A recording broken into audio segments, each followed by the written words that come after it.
हम कथा सुनाते राम सकल गुण धाम की। हम कथा सुनाते राम सकल गुण धाम की। ये रामायण है पुण्य कथा श्री राम की। ये रामायण है पुण्य कथा श्री राम की। जम्बूद्वीपे भरत खंडे आर्यावर्ते भारतवर्षे एक नगरी है विख्यात अयोध्या नाम की। यह जन्म भूमि है परम पूज्य श्री राम की। यह जन्म भूमि है परम पूज्य श्री राम की। यह रामायण है पुण्य कथा श्री राम की। यह रामायण है पुण्य कथा श्री राम की। श्री सीताराम चंद्राभ्याम नमः। श्रीमद् वाल्मीकीय रामायण भारत का स्वर्णिम महाकाव्य। 51वां सर्ग। निषादराज गो के समक्ष लक्ष्मण का विलाप। लक्ष्मण को अपने भाई के लिए स्वाभाविक अनुराग से जागते देख निषादराज गो को बड़ा संताप हुआ। उसने रघुकुल नंदन लक्ष्मण से कहा, तात राजकुमार, तुम्हारे लिए यह आराम देने वाली शैया तैयार है। इस पर सुखपूर्वक सोकर भली भांति विश्राम कर लो। यह मैं सेवक तथा इसके साथ सब लोग वनवासी होने के कारण सब प्रकार के क्लेश सहन करने के योग्य हैं, क्योंकि हम सबको कष्ट सहने का अभ्यास है। परंतु तुम सुख में ही पले हो, अतः उसी के योग्य हो, इसलिए सो जाओ। हम सब लोग श्री रामचंद्र जी की रक्षा के लिए रात भर जागते रहेंगे। मैं सत्य की ही शपथ खाकर तुमसे सत्य कहता हूं कि इस भूतल पर मुझे श्रीराम से बढ़कर प्रिय दूसरा कोई नहीं है। इन श्री रघुनाथ जी के प्रसाद से ही मैं इस लोक में महान यश, विपुल धर्मलाभ तथा प्रचुर अर्थ एवं भोग्य वस्तु पाने की आशा करता हूं।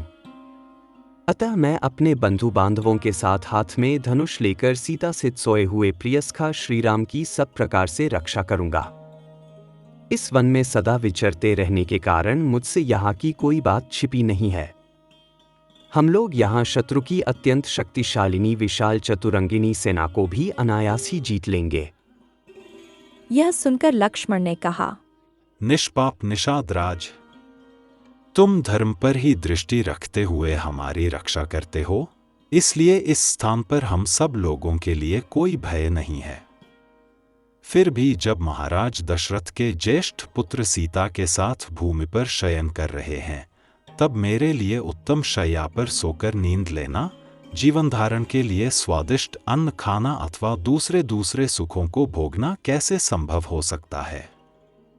देखो, संपूर्ण देवता और असुर मिलकर भी युद्ध में जिनके वेग को नहीं सह सकते, वे ही श्री राम इस समय सीता के साथ तिनकों के ऊपर सुख से सो रहे हैं।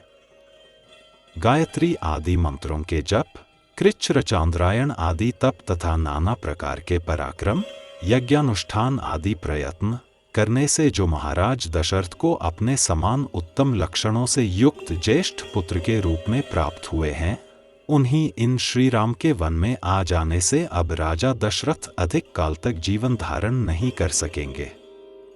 जान पड़ता है निश्चय ही यह पृथ्वी अब शीघ्र विधवा हो जाएगी। तात रनिवास की स्त्रियां बड़े जोर से आर्तनाद करके अधिक श्रम के कारण अब चुप हो गई होंगी। मैं समझता हूं राजभवन का हाहाकार और चीत्कार अब शांत हो गया होगा। महारानी कौसल्या, राजा दशरथ तथा मेरी माता सुमित्रा, ये सब लोग आज की रात तक जीवित रहेंगे या नहीं, यह मैं नहीं कह सकता। शत्रुघ्न की बाट देखने के कारण संभव है मेरी माता जीवित रह जाए, परंतु यदि वीरजननी कौसल्या श्री राम के विरह में नष्ट हो जाएंगी तो यह हम लोगों के लिए बड़े दुख की बात होगी। जिसमें श्री राम के अनुरागी मनुष्य भरे हुए हैं तथा जो सदा सुख का दर्शन रूप प्रिय वस्तु की प्राप्ति कराने वाली रही है, वह अयोध्यापुरी राजा दशरथ के निधन जनित दुख से युक्त होकर नष्ट हो जाएगी। अपने ज्येष्ठ पुत्र महात्मा श्री राम को न देखने पर महामना राजा दशरथ के प्राण उनके शरीर में कैसे टिके रह सकेंगे।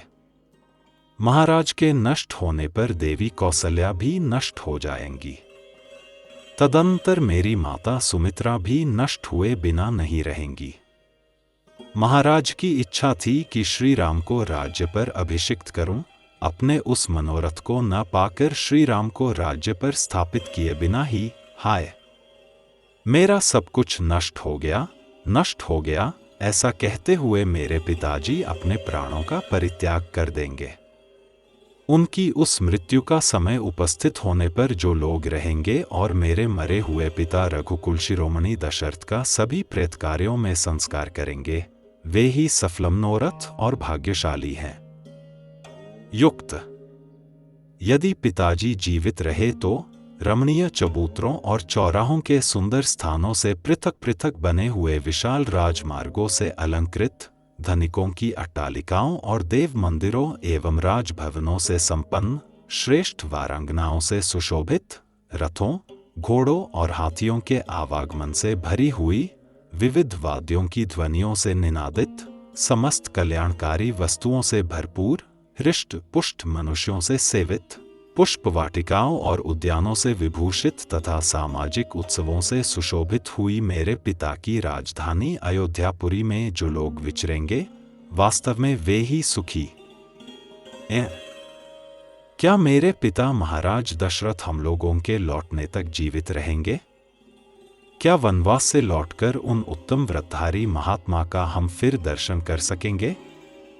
क्या वनवास की इस अवधि के समाप्त होने पर हम लोग सत्य प्रतिज्ञ श्री राम के साथ कुशल पूर्वक अयोध्यापुरी में प्रवेश कर सकेंगे? इस प्रकार दुख से आर्त होकर विलाप करते हुए महामना राजकुमार लक्ष्मण को वह सारी रात जागते ही बीती। प्रजा के हित में संलग्न रहने वाले राजकुमार लक्ष्मण जब बड़े भाई के प्रति सौहार्दवश उपयुक्त रूप से यथार्थ बात कह रहे थे, उस समय उसे सुनकर निषादराज गोह दुख से पीड़ित हो उठा और व्यथा से व्याकुल हो ज्वर से आतुर हुए हाथी की भांति आंसू बहाने लगा। इस प्रकार श्री वाल्मीकि निर्मित आशुरामायण आदि काव्य के अयोध्याकांड में 51वां सर्ग पूरा हुआ।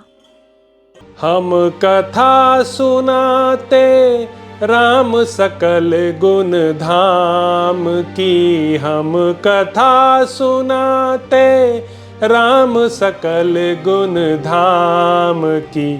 ये रामायण है पुण्य कथा श्री राम की, ये रामायण है पुण्य कथा श्री राम की। जम्बूदीपे भरत खंडे आर्यावर्ते भारत वर्षे, एक नगरी है विख्यात अयोध्या नाम की।